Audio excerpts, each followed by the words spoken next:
వసంతవల్లరికి స్వాగతం.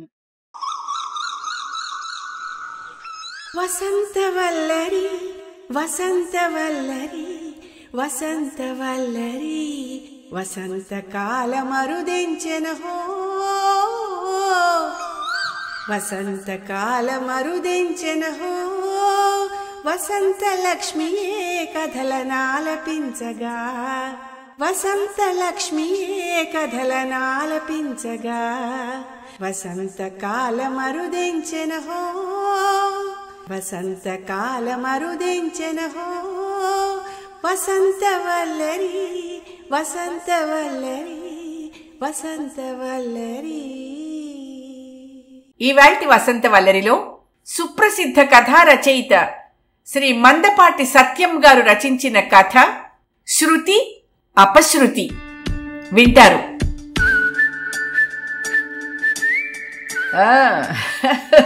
ఎన్నాళ్ళు ఊరుకుని ఇప్పుడు తొందరపడుతోందే మీ నిర్మల అడిగాను. దానిదేం లేదండి, అంతా మా అమ్మ నాన్నలదేను. దాని మొహం, దానికి ఏమైనా అసలు తెలిస్తే కదా అంది పార్వతి చెల్లెల్ని వెనకేసుకొస్తూ. రైలు వేగంగా పరుగులు తీస్తోంది. చెట్లు చేమలు హడావిడిగా వెనక్కి పరిగెడుతున్నాయి. పచ్చటి పొలాల్లో నల్లని అందమైన పడుచులు పనులాపి వయ్యారంగా నించుని దీక్షగా రైలుబండిని చూస్తున్నారు. సూర్యకిరణాలు పడి పక్కనే కుంటలో ఉన్న నీళ్లు తడతడా మెరుస్తున్నాయి. ఆ నీళ్ల మిలమిలలు పార్వతి ఎత్తైన ఎర్రటి బుగ్గల మీద పడి మెరుస్తుంటే గమ్మత్తుగా ఉంది. పార్వతి బాగుంటుంది, ఆమె ముక్కు మరీ బాగుంటుంది. సన్నగా నునుపుదేరి కవ్విస్తూ ఉంటుంది.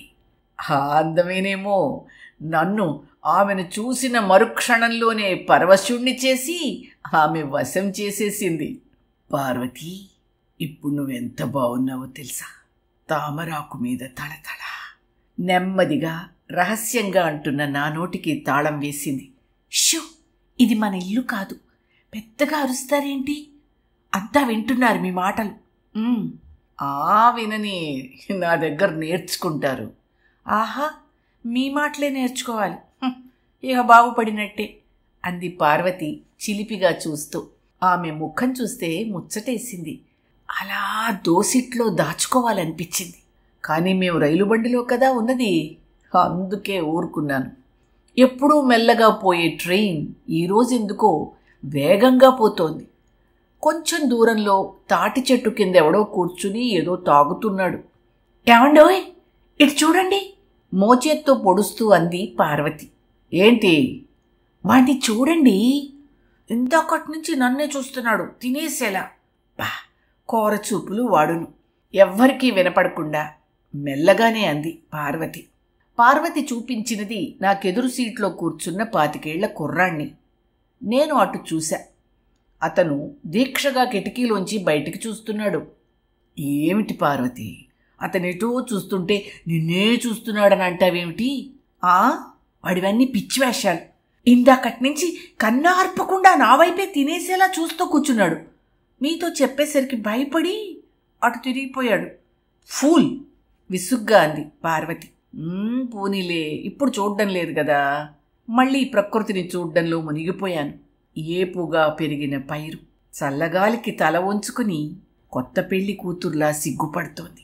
నీలాకాశంలో తెల్లటి మబ్బులు అందమైన కన్నెపిల్ల నున్నటి శరీరం మీద జార్జెట్ చీరలాగా మెత్తగా జారిపోతున్నాయి. మళ్ళీ మోచేత్తో పొడిచింది పార్వతి. ఏమండి అంటూ.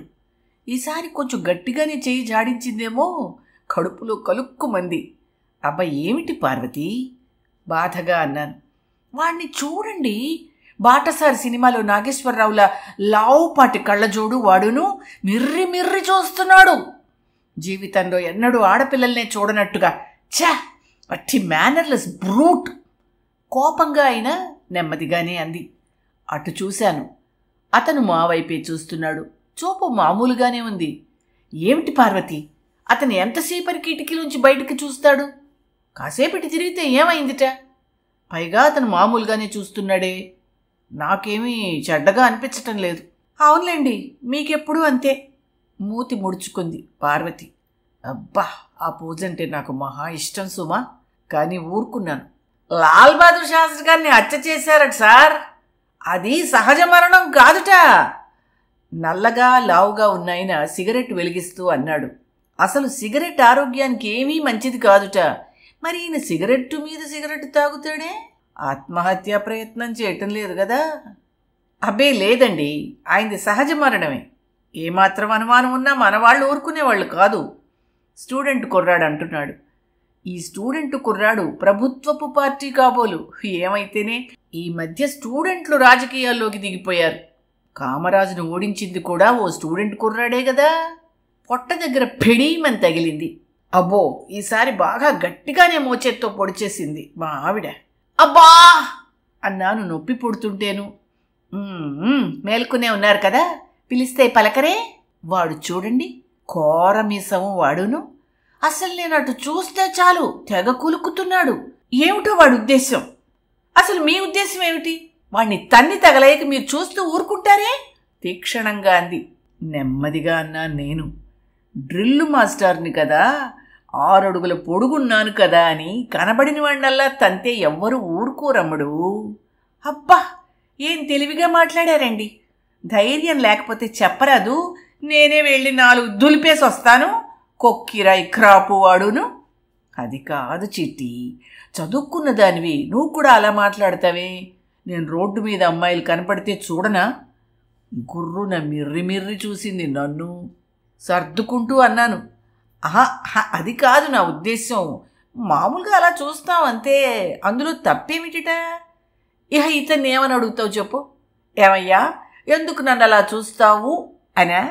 అడుగు చూద్దాం. నువ్వు నా వైపు చూస్తేనే కదా అది నీకు తెలిసింది. మరి నువ్వు నా వైపు ఎందుకు చూస్తున్నావు అని అతనంటే ఏం చెప్తావు? ఏడిశాడు. ఈ మధ్య తెలుగు సినిమాలు కూడా చప్పగా తయారయ్యాయి సార్. హిందీ సినిమాలే నయం. ఏవో 4 మంచి పాటలు, రంగుల్లో పిక్చరైజేషనును. ఏదో ఇలా అంటున్నాడు ఇందాకటి స్టూడెంటే. అవును బాబు, అసలు ఇంగ్లీషు హిందీ సినిమాలు ఎవరికి పూర్తిగా అర్థం కావు కదా. అదో హిపోక్రసీ. అర్థం కాని ఇంగ్లీషు సినిమా చూసి బాగుంది అన్నవాడే అర్థమయ్యే తెలుగు సినిమా చూసి చెత్త సినిమా అంటున్నాడు. ఆలోచనల్లోంచి తేరుకుని చటుక్కున చెయ్యి అడ్డం ఉంచాను, మోచేత్తో పొడవబోతున్న పార్వతిని వారిస్తూ. పార్వతి ఆ కొక్కిరాయి ముఖం గురించి ఏదో అనబోతూ ఉంది గాని ఈలోగా ట్రైన్ బెజవాడ ప్లాట్ఫామ్ మీదకి వచ్చి ఆగింది. రామ్మూర్తి స్టేషన్కి వచ్చాడు. ప్లాట్ఫామ్ మీదనే నుంచుని కాసేపు అది ఇది మాట్లాడాడు. కళ్ళజోడు విలన్ ప్లాట్ఫామ్ మీద తిరుగుతున్నాడు. రామ్మూర్తి పార్వతితో అంటున్నాడు, అక్కయ్య గారు, మన నిర్మలని రేపు చూడబోయే అతను ఇతనే అనుకుంటా. ఏదో అతని ఫోటో చూశా నేను అంతే, అంచేత సరిగ్గా గుర్తు లేదు, పరిచయము లేదు. ఎవరా అని ఆతృతగా అటు చూసిన పార్వతి కళ్ళజోడు విలన్ని చూసి ఉలిక్కి పడింది. ఇతనా అంది అప్రయత్నంగా. అవును, మీ నాన్నగారు నాకు మొన్న అతని ఫోటో పంపించారమ్మా. మన నిర్మల్ని చూడ్డానికి వస్తున్నాడు. ఇంజనీరు, ఢిల్లీలో పనిచేస్తున్నాడు. పెద్ద జీతగాడు, ఎంతో మంచివాడు. కట్నం కూడా ఏమీ తీసుకోడు. పెళ్లి కూడా నిరాడంబరంగా చెయ్యాలి అన్నాడు అని చెప్పారు.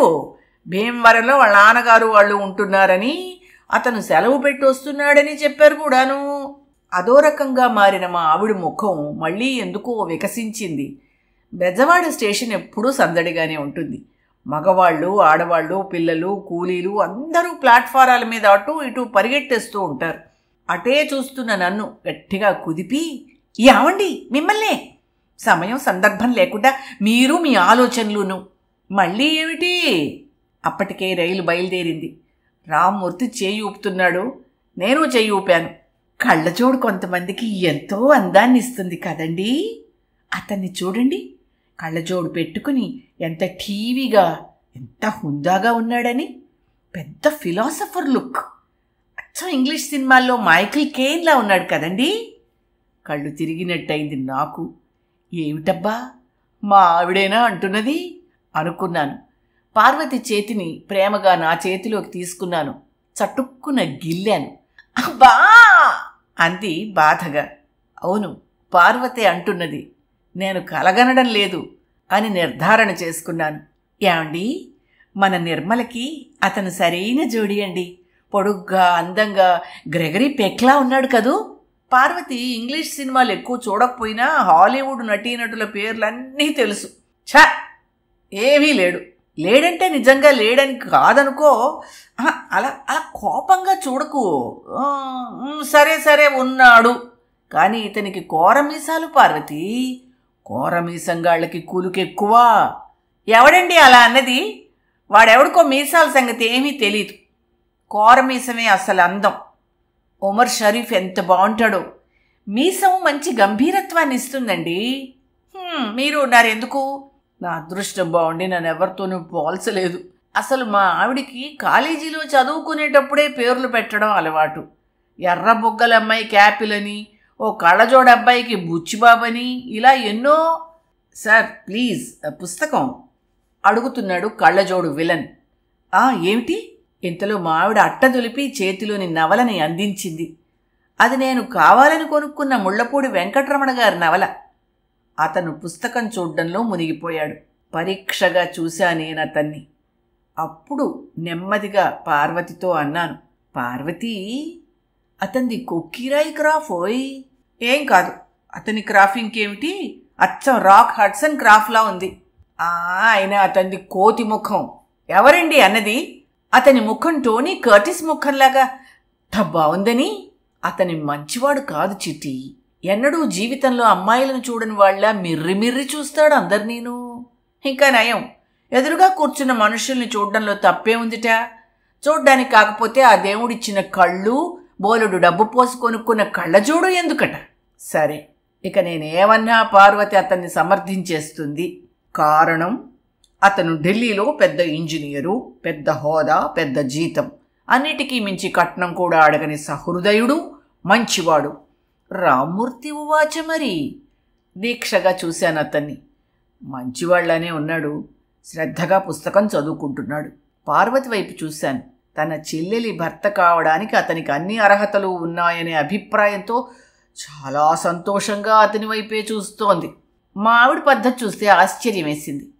అతన్ని మొదట్నుంచి అసహ్యించుకుంటూనే ఉంది కదా. అతని ప్రతి చేష్టని విమర్శిస్తూనే ఉంది, తిడుతూనే ఉంది. కానీ అతను చాలా మంచివాడని, చదువు, డబ్బు, హోదా అన్నీ ఉండటమే గాక కట్నం తీసుకోడని, తన చెల్లెల్ని చూడ్డానికి వస్తున్నాడని తెలియగానే అతన్ని ఎంతో గౌరవంగా, గొప్పగా చూస్తోంది. ఆయన గారి ప్రతి చేష్టని పొగుడుతూనే ఉంది, మెచ్చుకుంటూనే ఉంది. అసలు ఆ మనసు అనేదే అలాంటిదేమో. విచిత్రమైంది. ఒకే వస్తువుని, ఒకే మనిషిని, ఒకే చేష్టని నచ్చితే మెచ్చుకుంటుంది, నచ్చకపోతే తిట్టుకుంటుంది. మనసు అనేది ఒక వాయిద్యం లాంటిది. వాయించేటప్పుడు అతని మానసిక స్థితిని బట్టి ఒకే మనిషి, ఒకే వాయిద్యం మీద శృతులే కాక అపశృతులు పలికిస్తాడు. ఢిల్లీలో పెద్ద ఉద్యోగమే.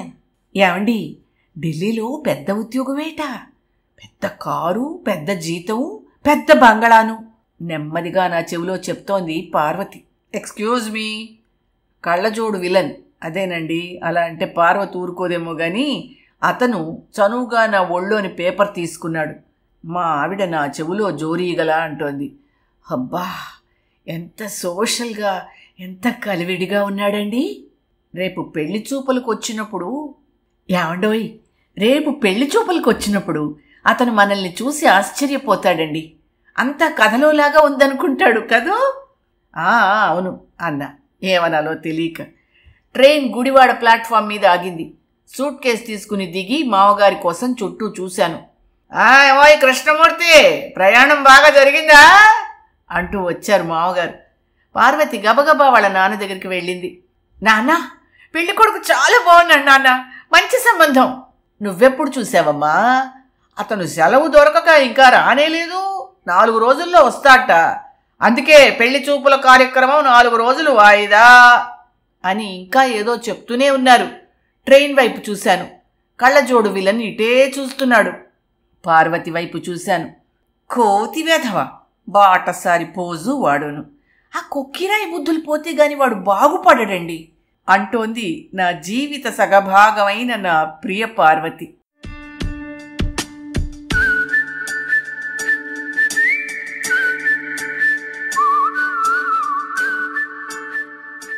వసంతవల్లరిలో సుప్రసిద్ధ కథా రచయిత శ్రీ సత్యం మందపాటి గారు రచించిన కథ శృతి అపశృతి విన్నారు. ఈ కథ ఆగస్టు 11, 1971 ఆంధ్రప్రభ వారపత్రికలో ప్రచురింపబడింది. వసంతవల్లరిలో ఇవాల్టి కార్యక్రమం మీకు నచ్చిందని ఆశిస్తున్నాను.